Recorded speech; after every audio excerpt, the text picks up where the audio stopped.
you will become disabled. Or in an ideal world where you get to live a long, happy life, you will live to be disabled. It's a privilege to live long enough to become disabled. But a lot of people don't think about the fact that disability is inevitable. People don't sit with the fact that you one day will be disabled. It is not something you can avoid. One day, something might happen to you that's deeply unfortunate. All it takes is one car ride, one cough, any of that to put you down in a place that you've never been before with your body. It takes one sports injury. It takes one bite of the wrong food that you didn't know you were allergic to. Anything can disable you at any time. And then, of course, like I said, time can disable you at any time. As you get old, your joints will fray, your eyesight will wane, your hearing will go. Eventually, you will become disabled. You are not able bodied. You are just not disabled yet. So when you vote against the interest of disabled people, you are always voting against your own interest. Because one day you will need those same services. One day you will need that same aid. And it will be too late when you realize that you will not have it.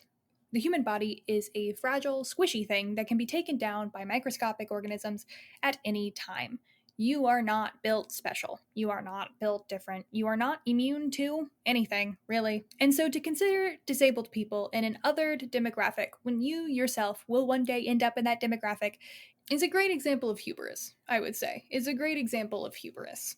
I thought COVID would be a wake up call for everyone to finally realize that disability is 2 seconds away at any given moment, but it seems that that's not the case. In fact, I feel like COVID made people more ableist, made people more willing to throw disabled people under the bus. And often these same people would end up with long COVID, would end up with extreme fatigue, would end up bedridden, and yet they still didn't truly learn their lesson.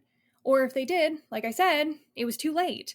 There are not the type of services that you think there are for disabled people, especially in the United States. And there is not the kind of help that you think there is for disabled people, especially in the United States. And so one day you might wake up needing a lot of help that you might have voted against for a very long time. Whenever you see disabled people or engage with disabled people, I hope you do not pity us. I hope instead you sit there and you think about your own future, your own inevitable future. You are not able bodied. You are just not disabled yet.